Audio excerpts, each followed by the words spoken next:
We are going to start the Board of Selectmen meeting for Monday, April 28th. We have a special guest who's going to lead us in the Pledge of Allegiance, and that is Ethan Meskel from Troop 174, right? Is that right?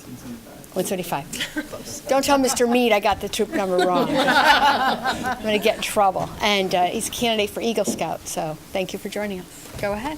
Please join the Pledge of Allegiance. Pledge allegiance to the flag of the United States of America and to the republic for which it stands, one nation, under God, indivisible, with liberty and justice for all. Very, very well done. Thank you very much. We'll begin tonight with public audience. Is there anyone who'd like to address the board? Yes.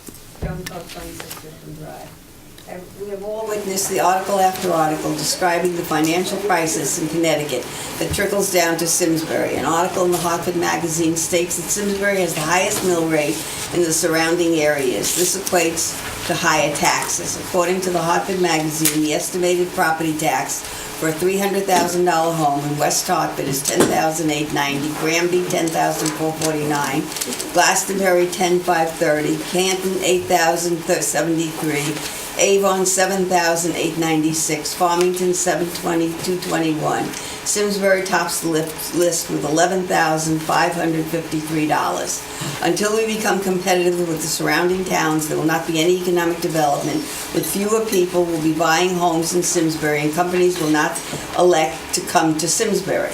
Many realtors are hearing from prospective buyers that Simsbury's taxes are too high, and they are buying homes in surrounding towns with lower taxes. Fewer homes sold, fewer children in schools. Simsbury cannot be competitive unless the mill rate is lowered to compete with the surrounding towns. All the areas with the lower mill rates and lower property taxes are governed by a professional town manager. First Selectman Mary Glassman has stated that if elected, she would be in favor of a town manager. However, with a salary of $113,850 for a ceremonial position with all her duties delegated to the Director of Administrative Assistant, Tom Cook, since the first selectman's position is political position, it is more important than getting elected than serving the taxpayers. We are continuing building bridges to nowhere paid by the taxpayers. This administration is wasting money on knee-jerk reactions that are politically motivated, more important than getting elected, instead of providing long-term planning. We paid $14,000 for a consultant to evaluate the selectman's office, and to date the report has not been submitted. Why the delay?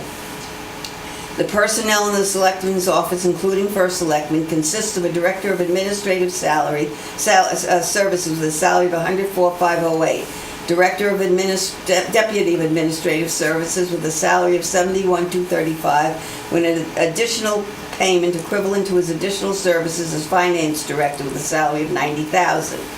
A consultant position was created with when the Deputy of Administrative Services position was vacated at a salary of $1,000 a week, and the Executive Secretary to the First Selectman at a salary of $58,000.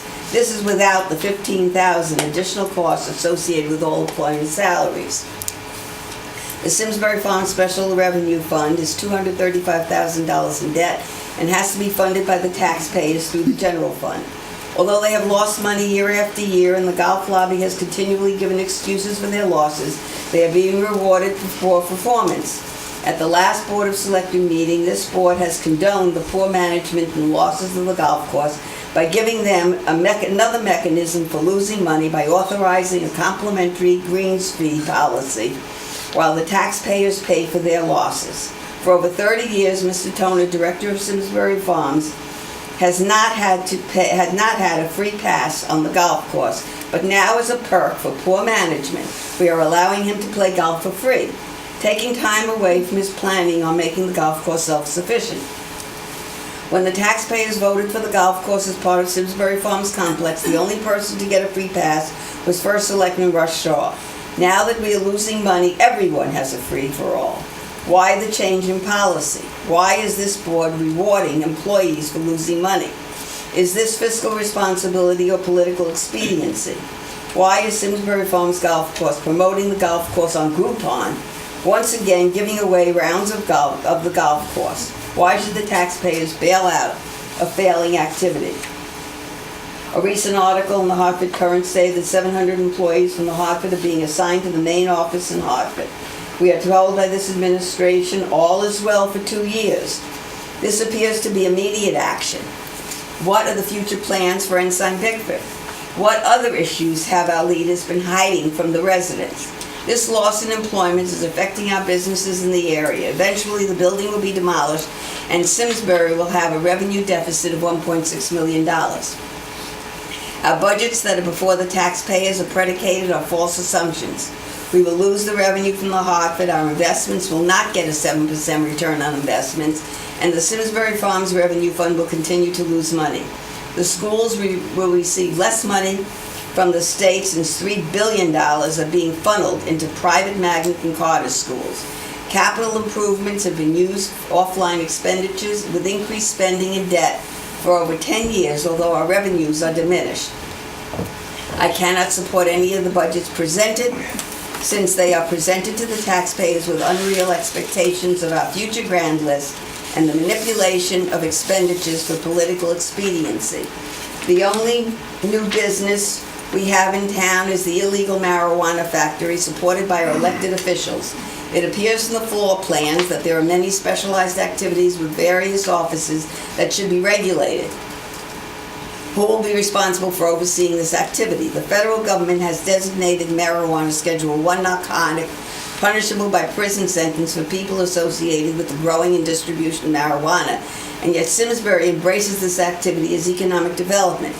How is the town going to assess the marijuana plants grown in the factory?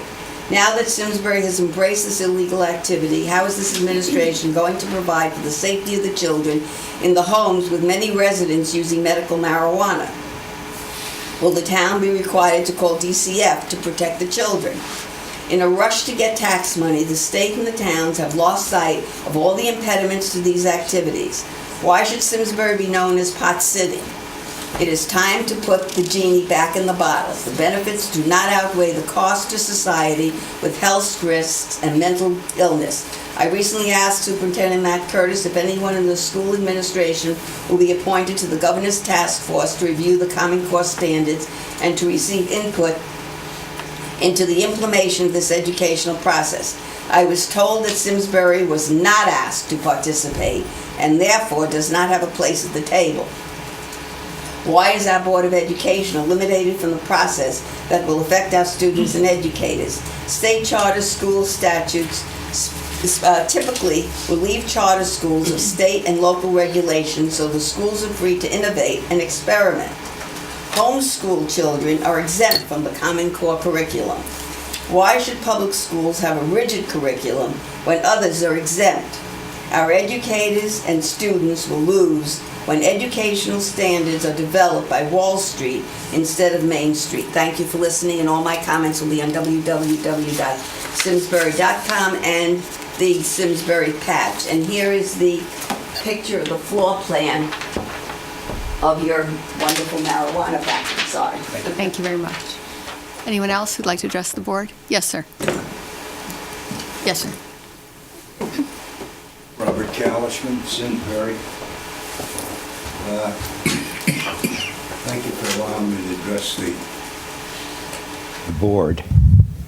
And the first thing, I'll be very brief on the first item. There's a rumor afoot that we're going to change the town hall schedule on Fridays. We're going to change the schedule. Either going to add on the top end of it, in other words, 6 a.m. or 7 a.m., or you're going to add on the back end of it, 5:30, 6:30, 7:30. This is a bad move. The reason it's a bad move, the town administration, city administration, state administrations should run like clockwork. They shouldn't be changed every 2 minutes or every other week. We have a schedule. It's usually from 9 to 4:30, 5 o'clock. That's the usual schedule. We're a little more or less benevolent. On Mondays, we go a little longer. But now you're going to change it to Friday. And there's people that say, oh, I can get to the town hall Friday at 4:30, 5 o'clock. And if this is implemented, they're going to get here and the town hall is going to be closed, and they're going to have to wait till Monday, Tuesday, whatever it may be. And my plea is for this board to reject it. It's not necessary. And why make what you do, the things that you should be doing, you're not doing, and the things that you should leave alone, you're monkeying with. Enough said for that. Please vote no when it comes before this board. Now, I asked this board on many occasions, and I noticed that Mr. Peck is in the hallway. Maybe he's going to come in and testify, and he can shed a little more light on this. This marijuana zoning hearing was a farce. There was no hearing. And I asked time and time again for the administration, particularly the first selectwoman, to hold an investigation, to hold a hearing, to find out who the players were. This information that was provided to the zoning board, and the zoning board granted a zoning permit to, was fraudulent. Here, I have an article here, Friday, March 14th. It's by the reporter that covers Simsbury, Mr. Rondinone. And it's a report on Mr. Carpenter. He's a felon. When he testified, or his letter was accepted by the board of zoning, he was a convicted felon. He was waiting to go to prison, federal prison. The only thing holding it up was an appeal. And since then, the appeal has been lost, and he's been ordered to report to prison. And now they're monkeying with it again. But the federal court, which covers Connecticut, has told him to report to prison. And since they've told him to report to prison, to give you an idea, you look bored, but to give you an idea what's going on, there's another 33 indictments. So I'm asking, you look like confused, but get unconfused. I'm asking to have an investigation. I want to know what happened.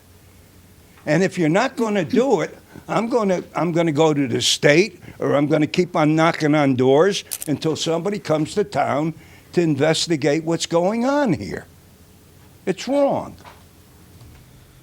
Now, getting back to this fallacy where people say it's needed because it cures this, that, and the other thing, there's no medical evidence point that says that can prove one thing. Not one bit of evidence. They've studied Parkinson. It doesn't do anything for Parkinson's. This is just a ruse by a group of financiers that are out of Greenwich that figured they're looking at Colorado, which is a nightmare. If you know anything about it, you study it. It's a nightmare what's going on in Colorado, right? You don't know. You go to a party or an outing in Colorado and you eat donuts or hors d'oeuvres. You don't know if you're going to walk out of there high. You don't know what they're putting in those things, but they're putting it in. And what I'm here for, I'm here to ask for an investigation. And I think you deserve it. The citizens of Simsbury deserve to know what happened. There's 3 players here. The chairman, Robert Pomeroy. What happened, Mr. Pomeroy? The other player is Dave Ryan, who incidentally was the spokesman for the press anyway. And now there's another player, Pat Ryan. Who's Pat Ryan? Last time I was here, who's Pat Ryan? Still waiting for an answer. I think it's time for you people to hold an investigation. You can hold it. And the last and final thing, we have an election coming in November. And I'm here to more or less point out the Republicans. You were elected. The people want change. You're not doing a thing about it. You just sit there and nod your heads. Some of you don't even bother to come to the meetings. You ran for the office. You wanted the office. if it was that important to you, attend all the meetings. But to sit here, and you should have come up with an alternative budget. We had one budget by the administration. We should have had an alternating budget by the loyal opposition. No budget from the loyal opposition. One of the Republicans decided that he wasn't going to accept the recommendation from the finance board.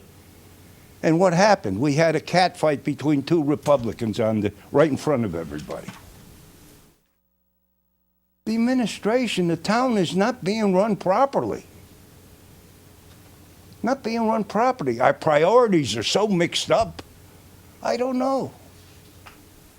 When we have a veterans monument, and this may come close to home to a few people that have served as first select woman or first selectman. When we have a veterans monument in Eno Hall, that I can go up to Conifrey Monument Company and buy that same monument for $150, that's sitting in front of Eno Hall to honor all the veterans that made the supreme sacrifice. Not veterans that served, like me, but veterans that were killed in the line of duty, serving you people so you could sit here. I could go and buy that monument for $150. Thank you, Mr. Keller. No, I'm not finished yet. Well, it's been But more the than thing 5 is- minutes, so the thing please is- summarize. And you've been We have totally other- ignoring the veterans, and we're going in another dance with the veterans. We have the veterans coming down. It was all on June 12th. It was decided that this monument was all set to go. Now all of a sudden you're changing the signals. They're back to do whatever. You gave them permission to do it a year ago, right? But what did you do? You're taking all your energy Okay. from Martin Luther King, the veterans that made Martin Luther King possible. You're totally ignoring. Okay. And thank you. Thank you, sir. Anyone else who'd like to address the board? Yes.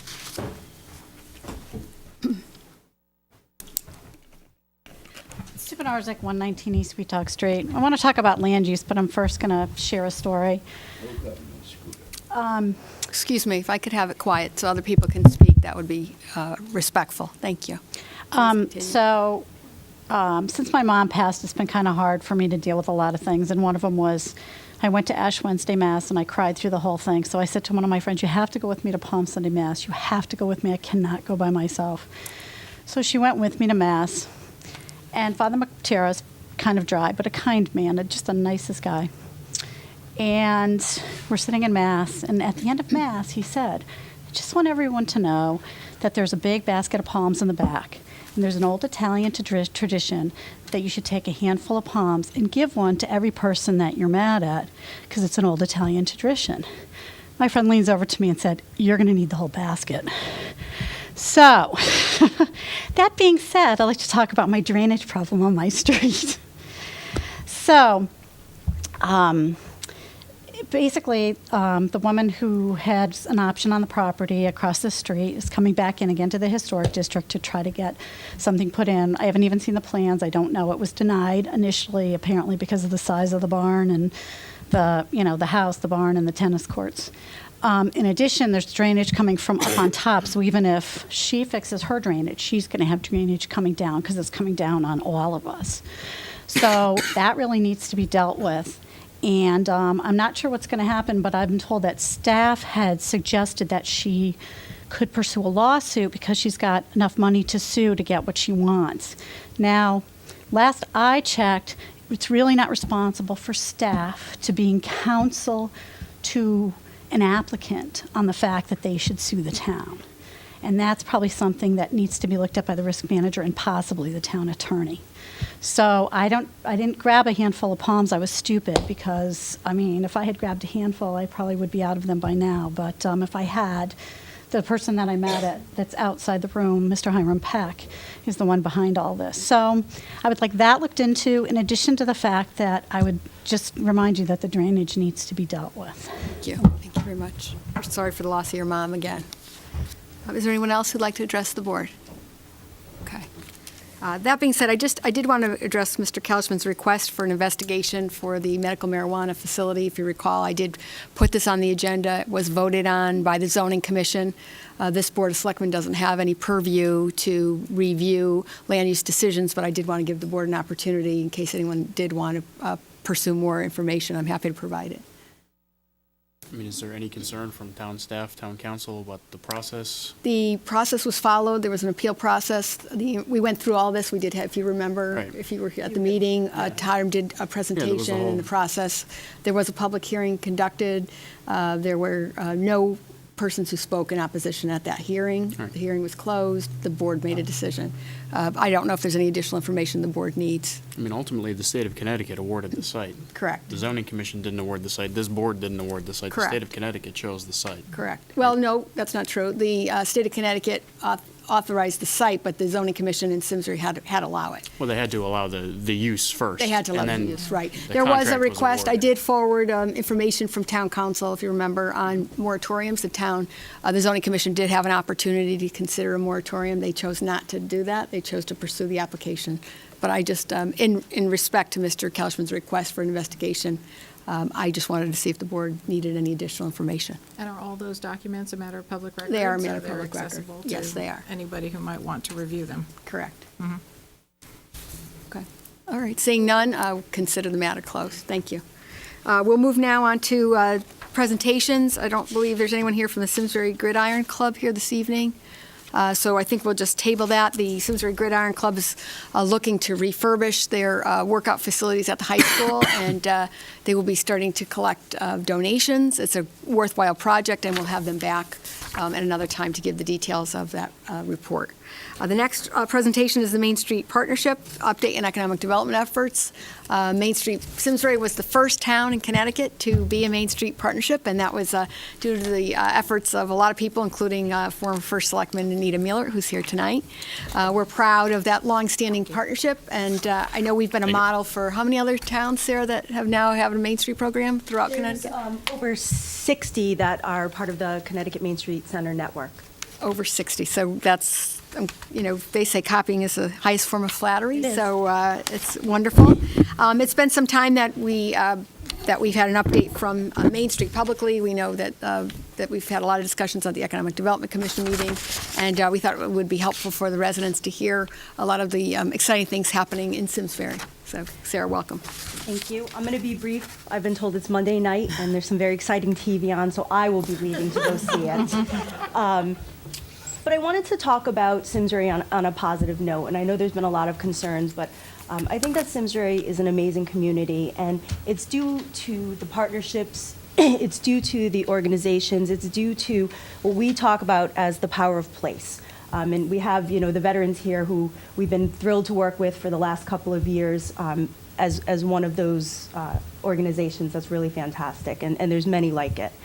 And I just referenced the Power Place in Connecticut because in February of 2014, so in February of this year, the Deputy Commissioner of the Department of Economic and Community Development has released an entire campaign, really, about the power of place and the driver that it has on economic development. And I think that's an important relationship to make because sometimes people don't recognize, we think of economic development as just big box retail or, massive shopping centers or things like that. And that really isn't what's true to Simsbury.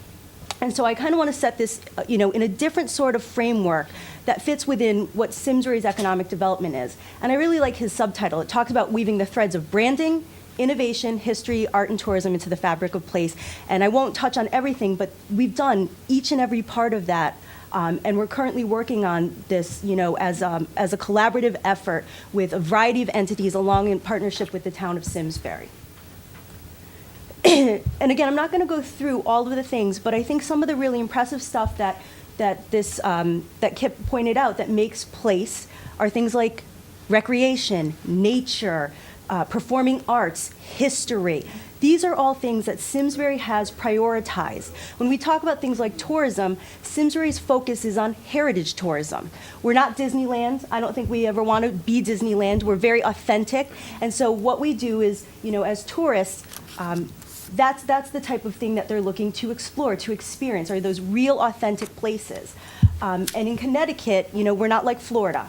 Connecticut's #1 tourism dollars, the $11.5 billion that come into the state, the #1 tourist dollar, tourist draw, are from people that are visiting friends and family in Connecticut. Okay, so we have a different audience that we play to, and that again goes to economic development in this different stage.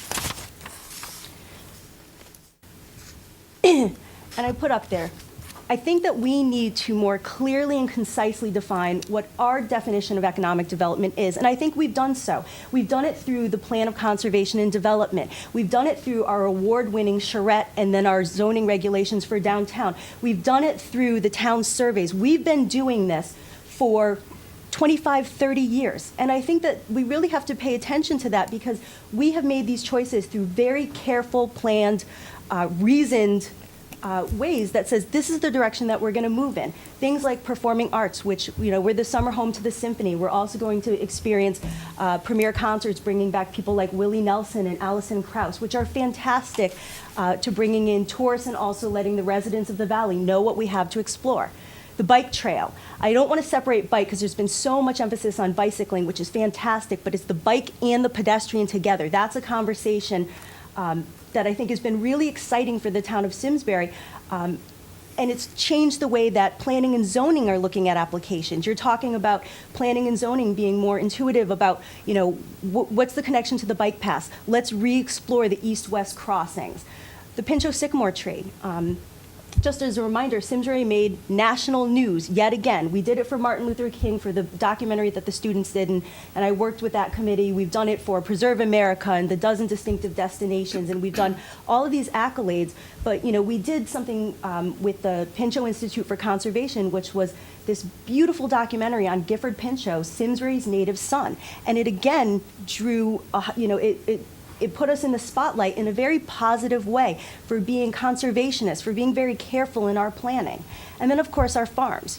Some people will say, well, why do we preserve the farms? Agritourism is such big industry. You're looking at things like the restaurateurs exploiting the farm-to-table dinners. I mean, all of these really culminate in who Simsbury is. So when we talk about things like economic development, we're not talking about big box retail. We're talking about all of these different efforts, all of these different strategies, and you can't rely on any one thing or another. It's multifaceted strategies that have kept us successful when, in the economic downturn, other communities fared very, very negatively. Simsbury was able to hold fairly stable, which, is a feat unto its own, and now we're really poised for growth as we move into this next cycle as the market has really been picking up. And I, of course, wanted to take a little bit of time very briefly to talk about, Main Street's role in this and how we've been a proud partner of the town and all of the various organizations in town with what we do. Our focus has been and continues to be in the upcoming year on the retention of existing businesses within our Main Street boundaries. And I just want to redefine again. We go all the way up from the north end into the North Village, as they're now termed. And I have 2 board members from there, including Steve Antonio, who's celebrating like 50 years of opening a restaurant in June. So we should do something for We already a have it on our proclamation. calendar. Good. We go from the north end, we go all the way down to the south past the Riverview. We go the ancillary streets like Station Street, Wilcox Street. We do all the way out to the high school, West Street, and then we end at the high school. So we have a more defined, it used to just be bank to bank when we first started Main Street, and we've evolved and we've brought into these other really terrific, really important core pieces. Simsmore Square, these are all major taxpayers that we're talking about. So, we really look at the retention of the existing businesses. That includes things like resources. Just a couple of very brief reminders of the resources that are available. And I won't name the business, but we're working with a local restaurant. And we just matched him with a couple of things. I've matched him with the Energy Solutions, which is Deb Donovan. She spoke at our annual meeting last year, and they come out and they talk about, they're not trying to sell energy. They're saying, this is all the pieces you should look at. This is where you can save money. These are the programs and the rebates that the state offers. And the reason we refer them is this municipality pays for her services, as she's only paid by municipalities. So it really has been an amazing program, and a lot of our businesses have taken advantage of that.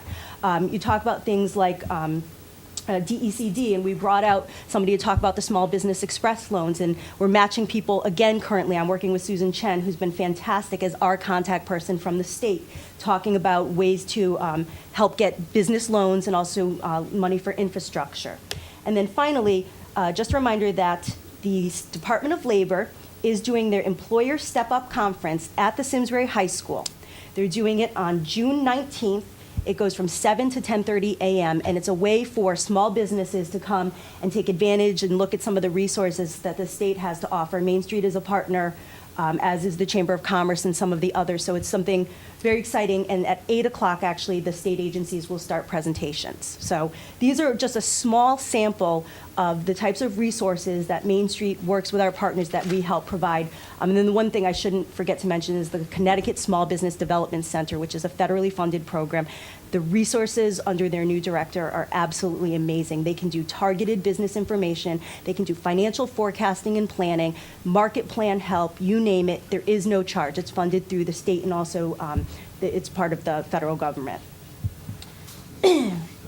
So we're going to continue to promote Simsbury as a destination. Just a reminder that on April 30th, I had been working the past month with the reporter from the Boston Globe. This is her second visit in 4 years. Her first visit started as part of the dozen distinctive destinations from the National Trust, which is a mouthful.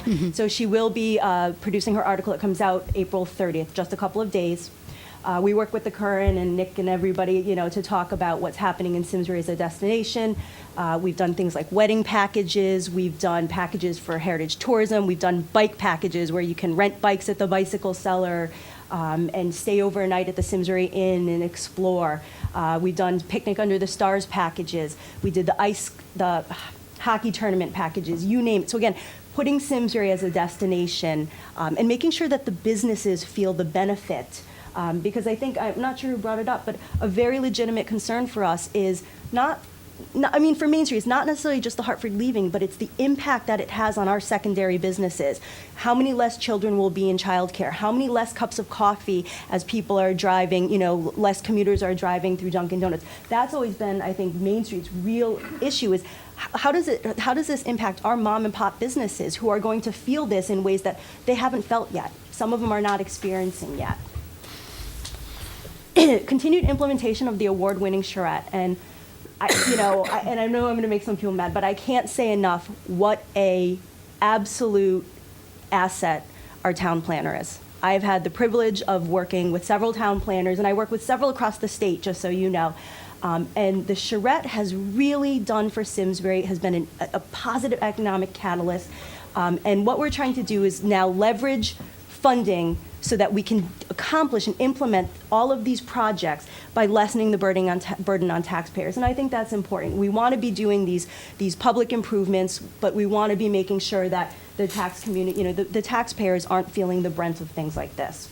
Events are twofold. Events are a little bit tricky. I say, they're amazing, and we're all for them, but there is an impact to the businesses. So what we try to do is continue to support the events that help the brand of Simsbury. I think some of the recreational events are really, really amazing right now. The triathlon, the river run was just happening. So we're really trying to support the events that stay true to who we are. But we're also trying to create or establish relationships to make sure that, for example, Fitzgerald's, when he may feel a crunch as people are parking in his parking lot, that we're offsetting that by helping to create new business opportunities or helping to promote a part of, for example, his bakery or something along those lines. So we're really trying to work hard between the organizations that are planning them and the business community. Continued investment in public buildings and spaces. We've been doing that. I think Eno Memorial Hall for us is really the poster child for some of the things that we've done. We have worked very hard to make sure that we've made Eno more accessible for the seniors. We've worked on everything from the unisex handicap bathrooms. We've worked on signage. We've worked on all of those things to try to make sure that we're listening to our residents. And we've done more than, I believe, $100,000 between public and private investment. We've done everything from helping move the Veterans Memorial. We're the ones who got the flagpole for the new flagpole. We put the benches out front, so there was a moment of reflecting. I mean, we've done a ton of private fundraising for something like that because it is a shared space for the public. And then we want to continue to refine our Simsbury brand. And again, I'll mention things like, and I think Joan Code mentioned, the types of taxes, and that is a concern, Joan. But, we're talking about things like the quality of life. We're talking about the types of things that sell houses, that keep people wanting to see Simsbury as a place to live. And I work with all 4 major realtor groups. In fact, they just convened last week to again give us some information on what tools we can use to help make them more successful, which in turn trickles down to everything from the business to the residents that are trying to sell their homes and do other things. So we've been working hard at all of those, and I just wanted to share a little bit of that. Say what that was. Oh, I'm sorry. This is I'm still got to get it printed, but this is the piece that we worked on. It was a beautiful collaborative piece between the public school system, the major realtors. Lisa, was the liaison to that. Thank you for that. And what it did is we decided, why is Simsbury competitive? What makes Simsbury an amazing place? If you look at just standardized testing scores, which is one piece of the puzzle, it looks like we're all a little bit, in the valley. Simsbury is similar to this community and that community. And we said, we have real tangible reasons, including the project Lead the Way and all of these other things that make Simsbury stand out and make them a reason to want to live here instead of someplace else in the valley. We want to keep our competitive edge. And so this was one of those pieces that we created. Thank you, Sarah. Thanks for that presentation. I think a lot of these efforts are as a result of the public-private partnership, and we're much farther ahead than other communities in terms of promoting our town. I think that the charrette gave us the blueprint for the downtown lights and the sidewalks, and thank you for working with us on that, and Anita. And also, I think that really it's the funding that we've been able to leverage because of that private partnership. And the marketing study is really exciting. I know a lot of our businesses have used that marketing study as their own, for their own resources, and that's exactly what we wanted to do. And what's amazing is, thank again, you. and I'll give a lot of credit to Hiram, because as people have been talking about the marketing study, I've heard it quoted. I have to sit on like 15 boards and commissions. I've heard the bike people came in before the EDC, and they referenced it and talking about economic development. People have picked up bits and pieces of the marketing study. And the final thing I should share, which I think has been discussed, but one of the, I think, exciting pieces that came out of the marketing study as well so far is we've created this innovation core committee, which is composed of Lisa Karam at the library, who's just fantastic, Hiram Peck on behalf of the town, myself, Joe Buda from the Historical Society, and John Sia on behalf of the Simsbury Public Schools. She's actually going to be representing public and private schools. And just this partnership at looking at innovation and entrepreneurship, kind of going hand in hand with what the Economic Development Task Force will do. It's just an exciting time, and it is about public-private partnerships and leveraging that. And not only the return on the town's investment to Main Street, but other organizations and other things happening as well. Thank you very much. Thanks for being here. Sure. Because I just wanted to let folks know that, and thank Sarah and Hiram for their support and work. Lisa and I been at 3 meetings of the task force, and the focus and a lot of the discussion around the branding that Main Street had done and where we can take that, because a lot of agreement has been around the quality of life being a very lead aspect of what it is that we can do. One of 7 or 8 things that we think we're pretty darn good at, but a big focus of it. And then from that really is a big discussion on who we can be and who we can't be, and talking about mixed use and housing and how that plays a role. So I just wanted to let folks know that at our meeting on May 6th, we'll have Yvonne Klein, Commissioner from the Department of Housing, and David Fink from a Partnership for a Strong Community. And they're really going to come in and talk about housing and its role as a mechanism, catalyst for economic development. And so I think there's a lot of synergy there, and a lot of good information will come out of that as we look towards next steps in leveraging that marketing study. Thank you. Thank you. Thanks. Okay, we'll move to the Veterans Memorial. If you recall, the Board of Selectmen supported unanimously and enthusiastically the Veterans Memorial. We want to thank our veterans, certainly, for this wonderful endeavor, and Tyrion Hahn for all her hard work in bringing it forward. I thought it would be important to bring it back on the agenda, not for approval, because you've already gotten that, but just so the public would know where the project stands, how they can help, what the final design plans look like. And so thank you for being here tonight.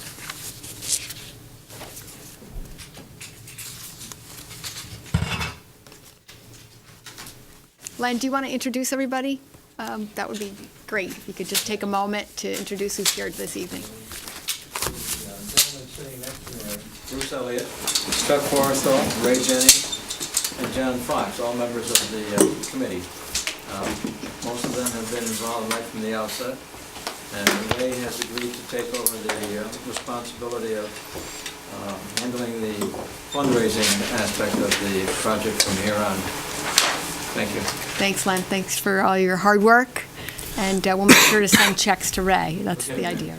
The really hard work has just begun. I know. So we thought we'd kick it off tonight so that the public will know where you are, what your time frame is, how much you need to raise in terms of funding, and how they can get in touch with you. So welcome. Good evening. My name is Terry Ann Hahn, principal of LADAPC Land Planners. We're the land planners for the projects. When we were here before, we had been to a number of different sites and to a number of different designs.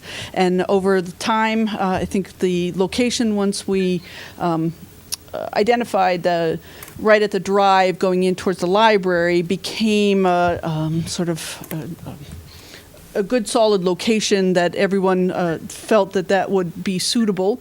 It maintained one of our goals, which was to stay on Hop Meadow Street for the overall Veterans Memorial. We did not want to be on Iron Horse or someplace, but to be centrally located on Hop Meadow Street. And we checked a number of different locations and appreciate everyone's cooperation and sort of willingness to stay with us time after time as we sort of moved around town. But at this point, we came up with a new design. We've gone through Conservation Commission, we've been to design review, and we did just recently get approval from zoning. So we are now ready to start the fundraising and construction. The memorial, like I said, is located at the entrance to the library. If you're going in the drive, the library is on the right-hand side, and we're talking about on the left-hand side. And yes, the land falls away fairly quickly, and that is true. And what we'll be doing is lifting that up just a little bit so it stays up at the Hop Meadow Street level, and coming off of the existing sidewalks, coming back, and the creation of 4 granite pillars that will have notation.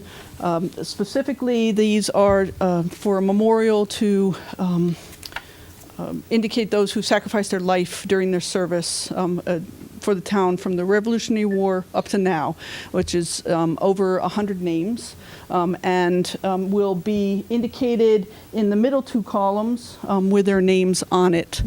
The way that the column works is there's a series of relief, but also it is a whitish color, and the black will be inset. That black enables us to carve the names a little bit cleaner than the white does, but there's a series of wreaths and the carved American flag draped over one of the columns. So come in from the sidewalk. There's the first column, which has the phrase, all gave some gave all, and we'll have the representation of faces through time of various different service people. The names will be in the middle, and the American flag on the 4th column. On the rear, this, for various different reasons, the columns will now be accessible all the way around them. And so on the back, there'll be representation of the sort of major elements of American democracy, the Declaration of Independence, the Constitution, as we go through. There will also be a timeline indicating the various different wars for which there are names carved on that, and that will be in the black panel down on the ground plane. The plaza itself will contain a series of bricks that will be inscribed as part of our fundraising efforts, and that we can talk about in a second. But then from here, there will be 6 benches, one for each of the various different services, including the Merchant Marine. That's why there are 6 benches.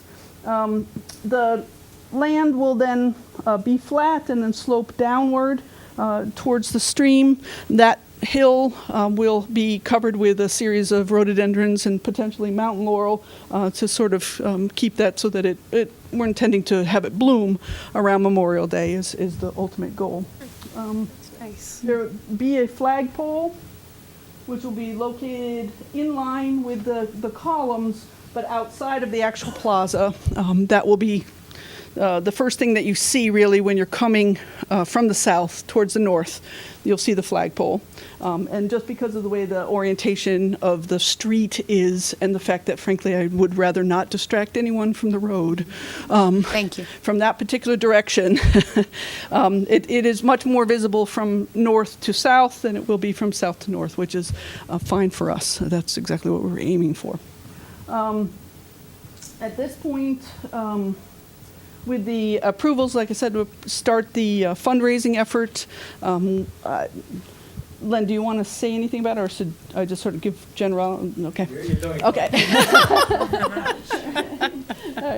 It's our budget for the project has been about $150,000, plus or minus. We will be there will be pavers that we're looking for as the fundraising effort. The inscription on the pavers will be veterans' names, is what the intent is. So it is not my name. Right. Okay.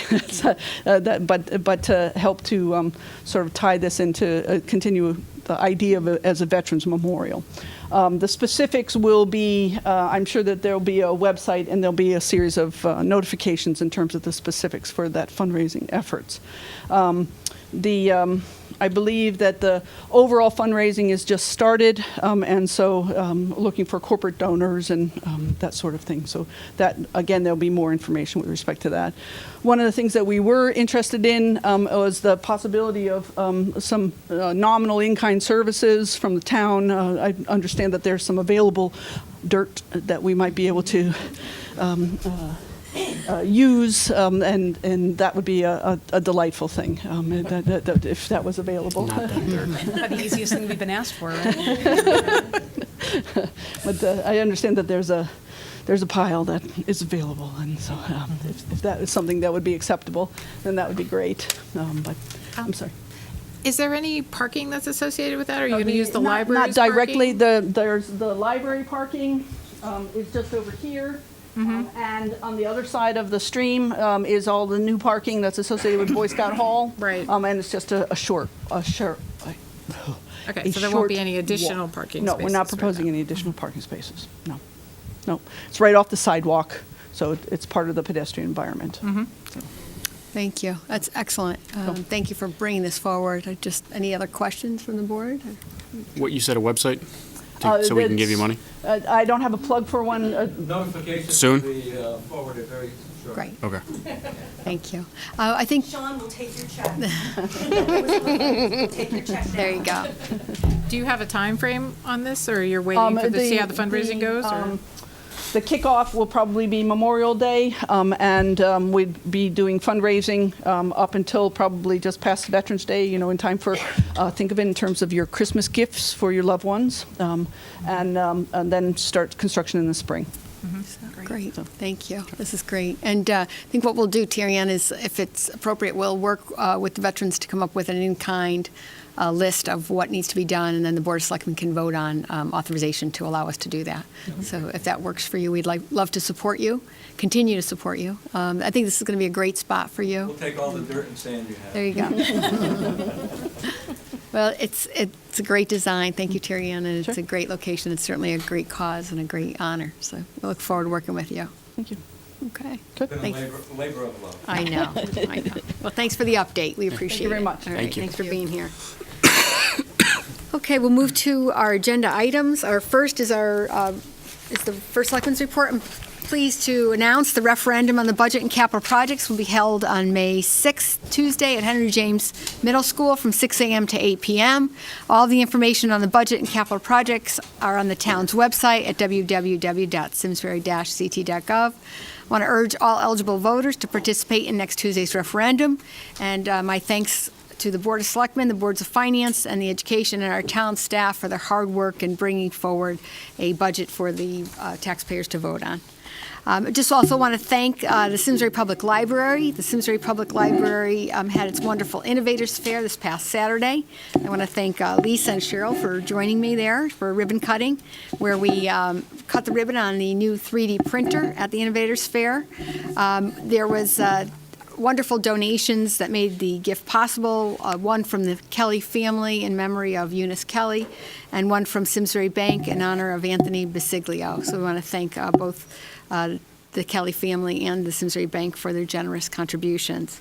In addition to the 3D printer, there were a number of hands-on events, including tech crafts, fiber arts, the Simsbury High School robotics team, which Lisa and I couldn't figure out how to work the machine, but anyone under the age of 18 could figure it out. The aliens, don't forget the aliens. Yep, and Terriffill Schools Invention Convention also was there. It was an innovation wall in which folks were invited to offer their thoughts on innovation initiatives. And I just want to personally thank Library Director Lisa Kareem, her staff, as well as Simsbury Friends of the Library, the Kelly family, and of course all of our wonderful volunteers who made the event possible. I also wanted to remind folks the National Bike Month kicks off on May 1st. We hope you'll join us as we ride to celebrate a leisurely 5-mile ride this Thursday. The ride will start at 5 o'clock at Town Hall and certainly will be suitable for all riders and all efforts. We do anticipate there may be rain, so not to worry. We have a rain date, so we have a rain date of Monday, May 5th. And so you can get your exercise in. And there's many different activities throughout the month, and you can visit the town's website at www.simsbury-ct.gov or call the First Selectman's office at 658-3230 for more events. And finally, beginning with this meeting, all submissions on the Board of Selectmen agendas with all attachments are available at the town's website. You can click on the meeting agenda, click on the Board of Selectmen packet icon on the top left page, and you will have an easy way of getting all of the information that we are discussing. I want to thank Joanne Martin, our new assistant, and she's spearheading this project, and she's done a wonderful job of making the materials more accessible. That completes my report. We'll move now to action items. Our first item is to approve the resolution to submit the Main Street Investment Fund grant application titled Downtown Implementation Plan for Mixed Use. I want to thank Main Street, Sarah, and Hiram for all their hard work in bringing this application forward, and again, trying to leverage private dollars for public purposes. So, who's like to address the application? Sarah. I'm going to do it, but I'm going to make Hiram jump in. This is just a reminder, we applied for the Main Street Investment Fund grant in 2012, and although we were one of the top grant applications, if not the top grant application going in, for various reasons, we didn't receive it that year. And so what we're looking to do is there's a couple of changes. Is now under the Department of Housing, which excites us because there's a real the housing, the mixed-use housing, mixed-use development as part of this piece in downtown has been what the shred is called for. And so I think it's a very exciting piece. And I'm just going to go through very quickly. That's the authorizing statute. You have that. And this is what it needs to do. It needs to be in the town's commercial center. So that way, I just want to do the framework because I don't want to have, well, you know, there were so many different ways, so many different places we could have spent this, but they have put restrictions on this. So it has to be part of our approved downtown commercial plan, which is our charrette. And it has to, there's a business component to it. There's a small business component, which it has to attract small business, promote commercial viability, and improve aesthetics and pedestrian access. And I think that's really interesting, and it's important to point out because very few grants, especially through the state of Connecticut, focus on strictly, you know, that small business piece. Overview. We're asking to apply for the full $500,000. It has to be used for improvements to the property that's owned by the municipality. Again, I mentioned it has to be part of the town plan. And it's ineligible for things like ordinary maintenance or improvements, non-permanent structures, et cetera. So again, that's what we cannot apply for it. That's just the illustrative master plan that came out of the charrette, and that sets our discussion for where it could or could not be. And we had an amazing brainstorming session in the first Selectman's office where we had all of the town staff here. We had Tom Roy, and we had Rich Sawitsky, the special consultant, Hiram Peck, who's going to be doing the lead on this as the town planner, some members of Main Street, all to kind of brainstorm again to make sure, did we want to apply for something different? Is this still the project that we wanted to apply for, and do we feel we have the best chance of getting this? Okay, so the project that we're applying for is Downtown Implementation Plan for Mixed Use. And we have 5 major objectives. We want to improve the east-west crossings and connections from Hot Meadow. And this is important. It's for pedestrians, bicycles, as well as vehicles through streetscape improvements. And I know with the chief of police who's been involved in some of these prior discussions, you know, it really looks to improve safety for all of our users. We want to improve small business performance, and that's our existing business community, by correcting parking issues and adding more spaces directly adjacent to the core business community. And I have my vice president, Melissa Brett, who's also a local business owner in this district. If you need, she can talk to you a little bit about that group is seeing parking issues. We want to change Station Street from a one-way to a two-way street, and again, all of this follows the charrette plan. Removing the negative impact of retail eclipsing, and again, even more importantly, increasing safety. I've seen firsthand cars fly down the one-way street the wrong way at me, parked, as I'm pulling out of Weldon, which is a very scary proposition. It highlights Wilcox Street as the major retail corridor through site work, and it provides new business growth by providing amenities, potential infrastructure at this site. And we create an atmosphere conducive to diverse selection of housing. Again, we want people living downtown. That's what the charrette called for. I think some people in this room had options on some of the housing that might be coming in. So we want people living downtown. People that live downtown spend between $7,500 and $15,000 more per year than people that don't. So there's an impact on retail. And this just illustrates, this is taken directly from the charrette report, and it illustrates that we're not veering off course. We're sticking with, this is the approved plan, this is the one that has the consensus built, and that's why we're taking that into consideration. I'm not going to go over the entire list of supporting materials and plans. We have tons of them locally, but I will point out that it also is consistent with the current state of Connecticut Plan of Conservation and Development. That is one of the questions that you have to answer in this grant, and we're able to identify 4 different ways out of the 5 prongs that it currently complies with the state's plan. Funding is always fun. We're applying for $500,000. The total project is about $1.6 to $1.8 million.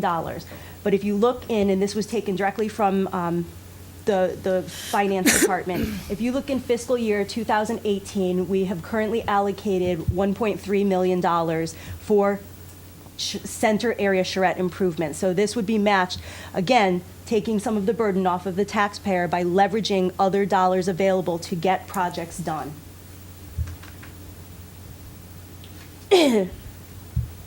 We have worked with Desmond & Associates. Desmond & Associates is one of the foremost parking experts all across the country and also locally in this area.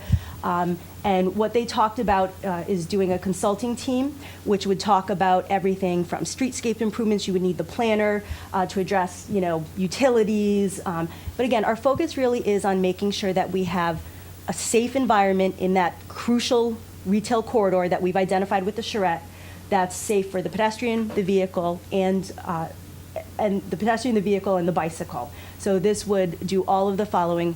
It would fix an existing business problem. I think that it would provide, a means, provide streetscape amenities. It provides improvements, safety, lighting, all of these things that are so desperately needed, again, within our downtown. And it's close to all of the other major town activities. You have Boy Scout Hall, you have the library, you have the Memorial Hall, all within this district. So it's very, very critical area for the town. And then finally, pictures are worth 1,000 words. This is what, taken directly from the charrette, that was Wilcox Street as it is today, and that's what it starts to look like as we address some of these streetscape issues, the safety issues. It becomes very exciting, okay? And then I want to take a look at Station Street as it is currently today. and talking about removing some of the utilities. You start to put in the sidewalks again for safety and accessibility. You start to add people and bicycles, and everybody has that shared space. And so the only action item tonight is very simple. We're asking that you authorize the first selectman to sign the grant. We do have to read that, Yes. verbatim, but we're just asking for the authorization to move forward. Great, thank you. Thank you, And I know- Hiram, for bringing this project forward. It's a very exciting project. It's consistent with all the work that we've done in the past over the years. It has a tremendous public venue. Public was involved in the process from the beginning of the charrette. This has complete community consensus, and it's it's great. so nice to be able to say that as we're applying. I think for that's what the- makes our application so strong, is that we don't just sit in the office and dream up projects. We actually have years of expertise and discussion and conversation before the projects go forward, so that's exciting. Any questions for Sarah? Yes. So you had the match out in 18, so how long does this process take, and, I mean, is that consistent? Because that's 4 years away, so. Yes.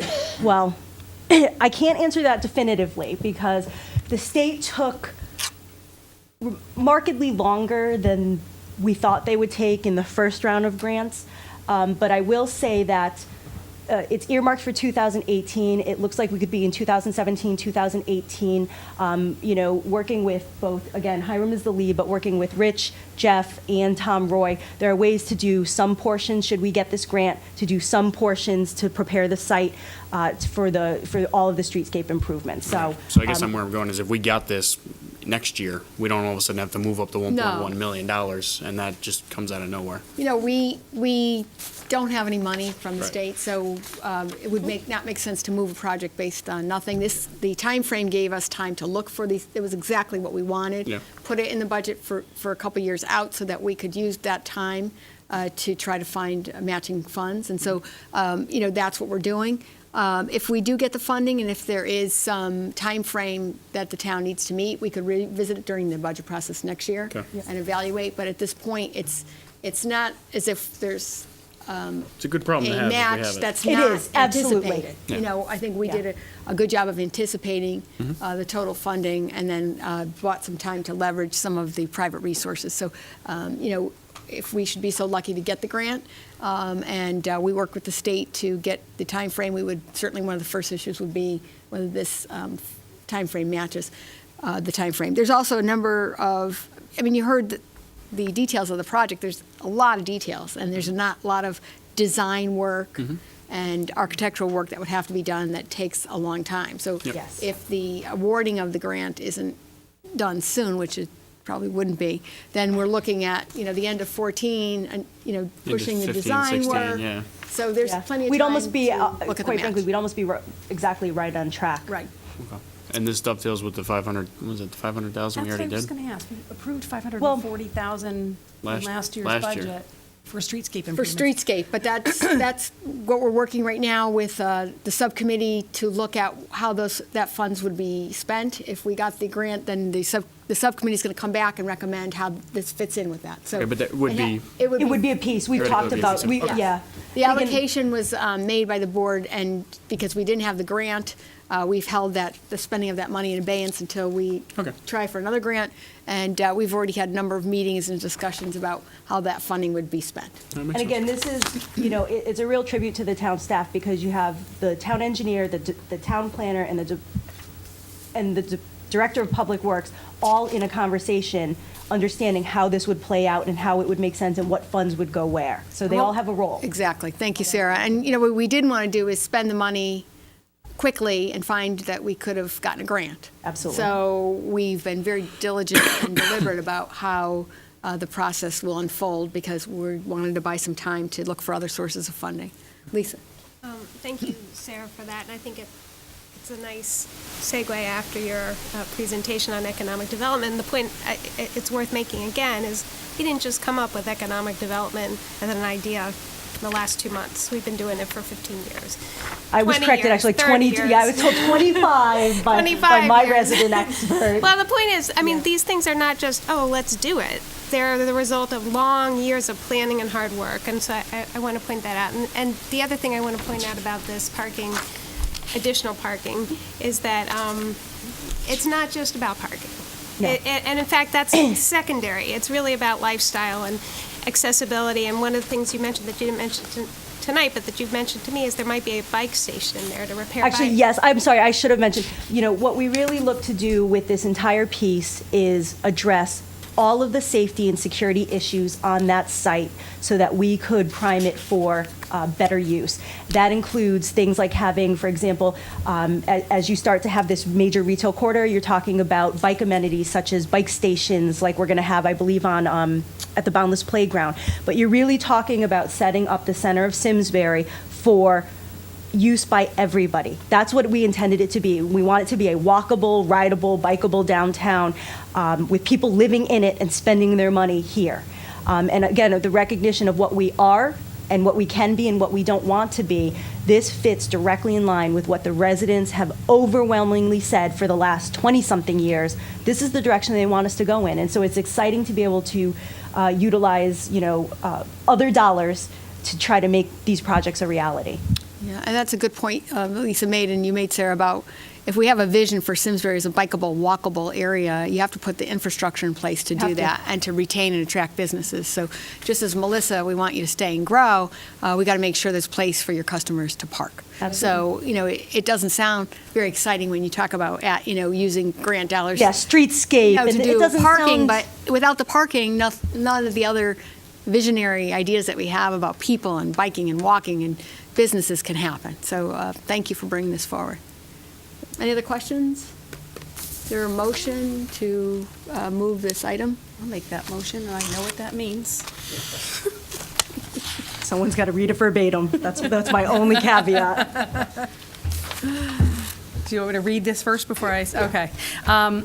Certified resolution of the legislative body to be completed by the town clerk. The legislative body of the town of Simsbury, Connecticut met on Monday, April 28th, 2014, and adopted a resolution by a vote of... You're going to have to just say by a vote. By a We'll have vote? to record it after the Okay. vote, because I don't know what the vote will be yet. Suspenseful, which, one, authorizes submission of the funding application, downtown implementation plan for mixed use under the Main Street Investment Fund program referenced in Section 78 and 79 of the Public Act 11-1, and two, identifies Mary Glassman for Selectmen as an individual authorized to sign the Main Street Investment Fund application and administer the grant and the project. Such application is attached and made a part of this record, attested to by The town. town clerk. Thank you. Do we have a second?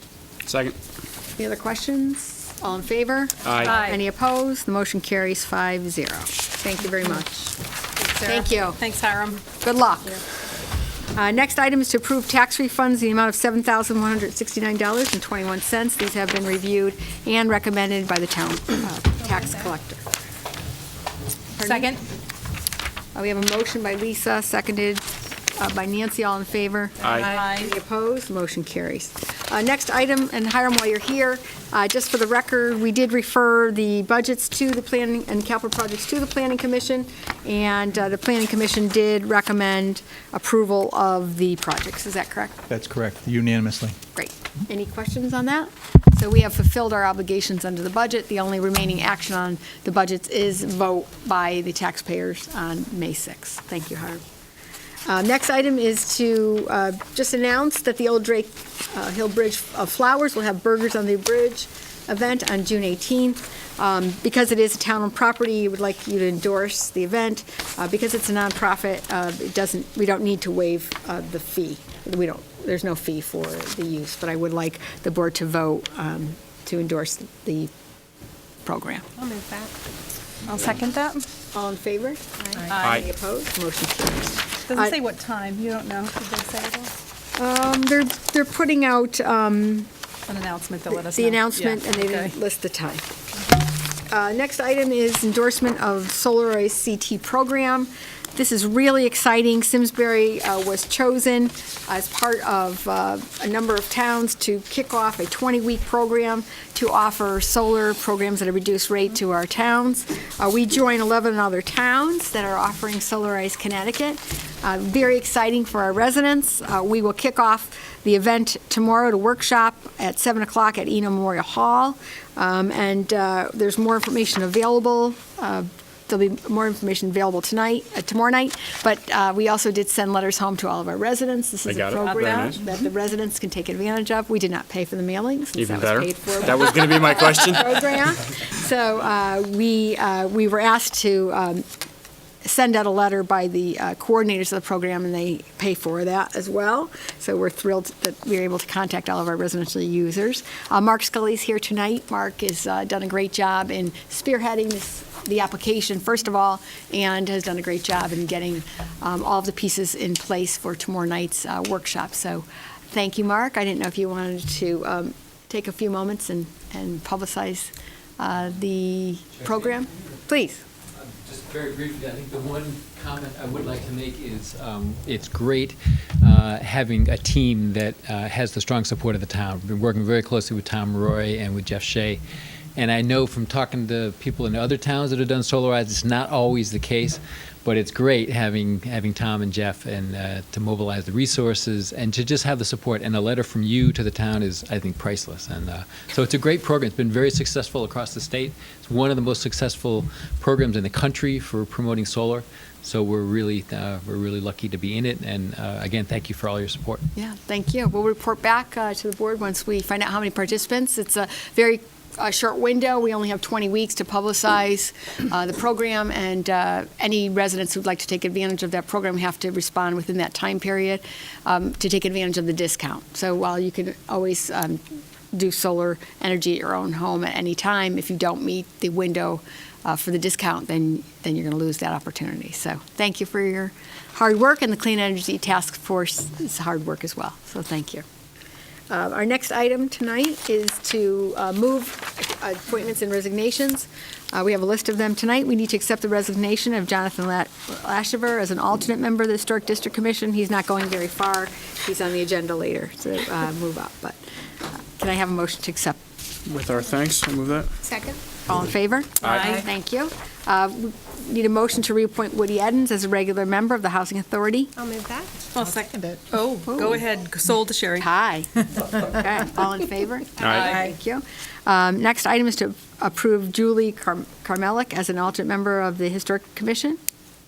Move that. Second? All in favor? Aye. Thank you.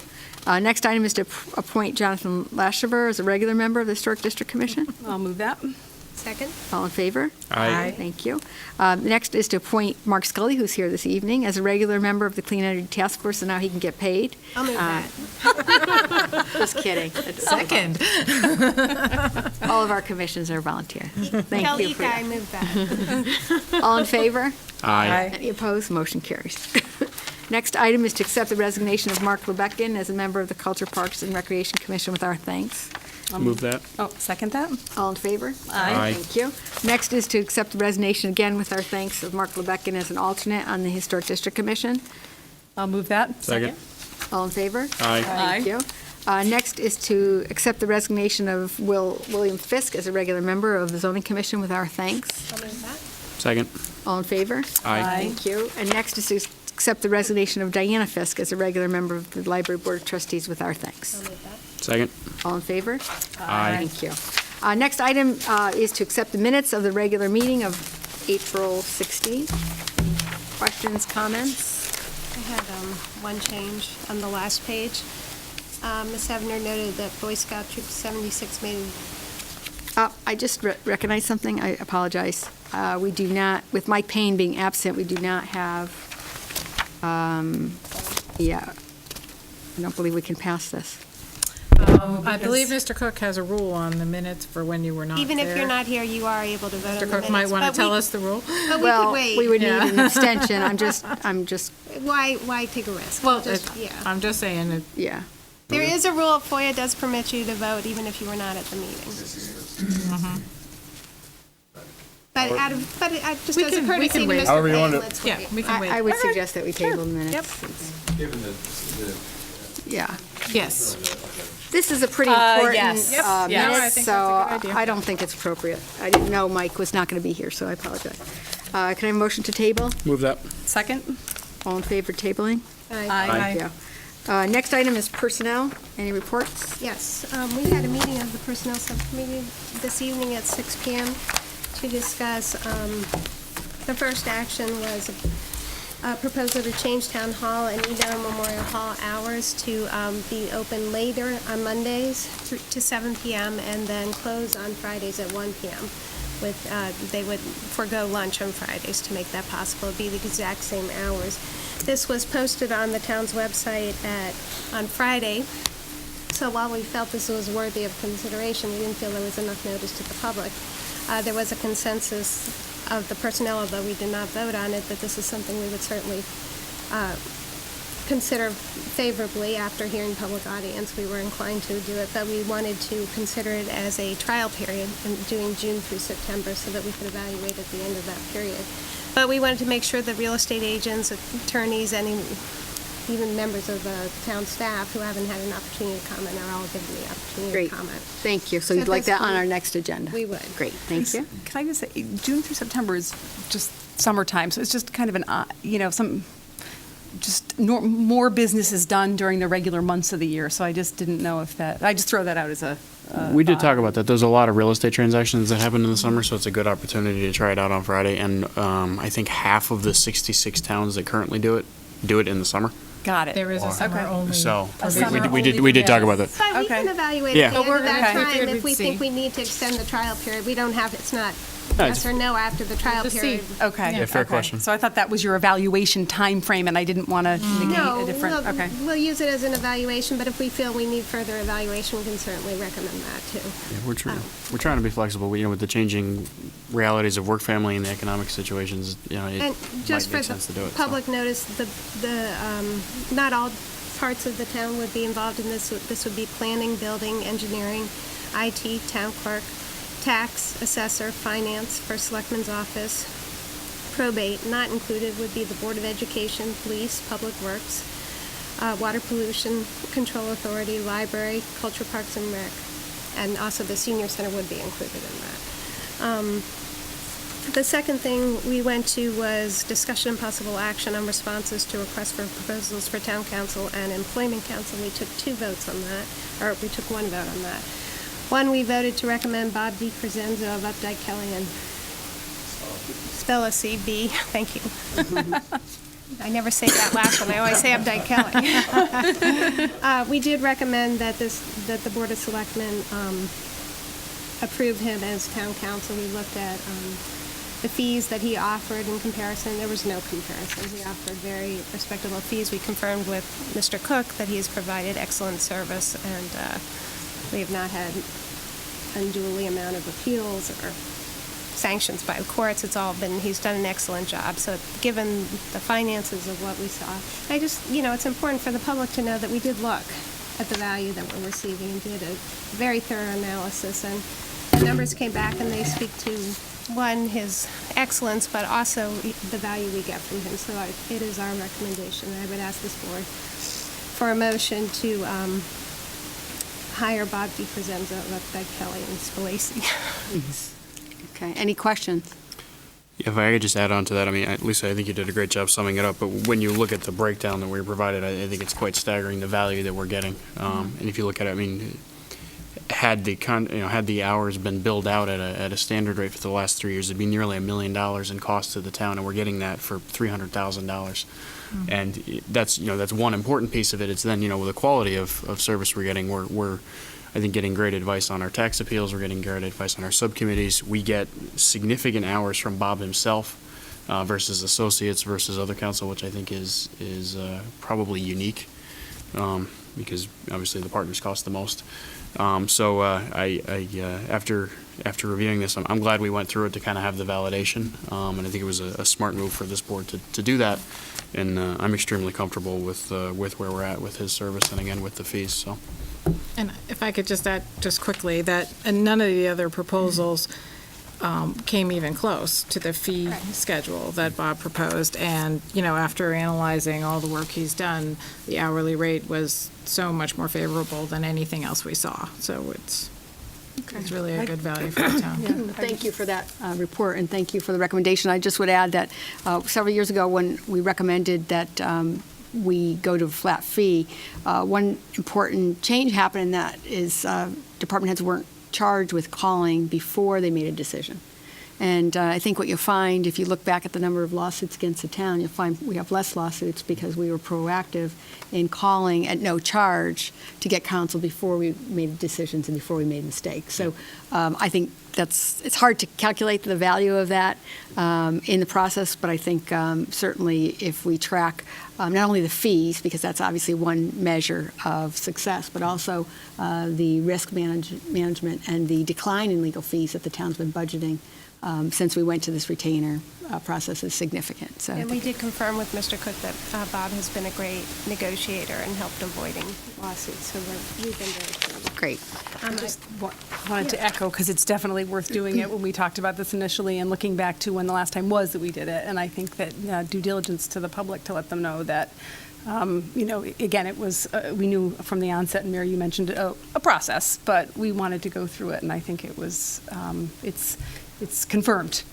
And I want to thank Tom for that, because it was a lot of Absolutely. work to put an It is. RFP together and review the responses. I want to thank all of the firms that submitted proposals, because And you can see how thick it is. Sean, it was- your pile is next to it was a mine. lot of work. And I think it's wonderful that all the firms are interested in representing our town and did work hard to present their best proposals. So we'll be making sure we contact each one and thanking them for their submission. Just before we ask for a motion for that, I just want to go to the employment law. It was the consensus of the Personnel Board that we request Mr. Cook to present to our board 3 to 4 companies to interview, because the rates were a little closer there, and we thought we owed our due diligence to the public to go out and interview, because it was not as clear-cut as the other one. But no, we're very pleased with the current council. It's not a disparaging, it's just a process thing again. Great. Well, thank Lisa to you and the committee for their review of those responses. Would you like a motion to appoint Bob DiCrescenzo as town attorney and to continue the interview process for labor negotiations council? I'll make that motion. That motion. Thank you. I'll We have a second it. second. Thank you. Any further discussion? All in favor of that motion? Say Aye. Any opposed? Motion carries. Any other personnel? No, but I have other stuff too. Oh, Lisa, before we move on, just for the personnel thing, I just want to make clear, and then you did a great job with all that information, but for the public's information, social services is included in the hour change. Yes. So we should be clear that Memorial Hall and social services is going to be affected by the Yeah, hour we'll- change that we are considering. We'll have it on the agenda. We'll list all the Right. departments that are included. Just and because not we read included. off the. You're right, I Thank did you. not mention them. You are absolutely right. Thank you Thank you. for that. Other business? Yes. Lisa? I have a couple things. First, I wanted to thank Congresswoman Esty, the Daughters of the American Revolution, and the Veterans of Foreign Wars, and the Boy Scouts. For the ceremony, they offered a Vietnam veteran and Simsbury resident, Terrence Keefe, who received his medals from his service in the U.S. Army during the Vietnam War. It was delayed recognition, but a very meaningful and lovely recognition. Sean joined me at that, and it was a lovely ceremony. I wanted to report out on the Community for Care had its first meeting, and where we endorsed the Director of Social Services recommendation that the committee endorse a parent's guide for the prevention of alcohol, tobacco, and other drug use. This guide will be distributed to schools during fall open houses. It provides resources on the adolescent brain, signs and symptoms, including behavioral changes, communication suggestions of legal consequences of drug use or alcohol use. It also provides local resources. I want to thank Cheryl for she was working on that with Mickey and Ed and Payne to make sure we have a thorough list of local resources. I also want to thank Martha Hogan, who designed our cover. This is the cover that's used by a school in the Washington area. But Martha Hogan for the schools, working with Sue Lemke, they designed this cover. So this great. will be distributed in the fall, and it will also be available in the library and Great. social services. And the reason why we're doing this as a townwide thing is what we discovered through working with the schools and through the Community for Care is often parents or students are not willing to go to the school for help. So we wanted to make sure there was a resource available to everyone where they could get the information they need and then apply without having to talk to any of us. They can just go through. They have the resources available. The committee is also looking into how to survey the community about what issues are important to them and that they'd like to see addressed. So we're not just assuming we know what the community wants. We're trying to design a process where we can go out and find out what that is. And I just wanted to remind folks that our Senior Citizen Art Night is May 28th, and it's our biggest attended event and the end of the year, and we'd like to thank the public schools for partnering with us. Excellent. Thank you, Lisa. You're welcome. Any other reports? Okay, seeing no other reports, if we could have a motion to adjourn. Move that. We have a second? Second. All in favor? Aye. We are adjourned. Thank you. Anyone against? Now, let's stay a while. Slow on the draw there. I waited a beat.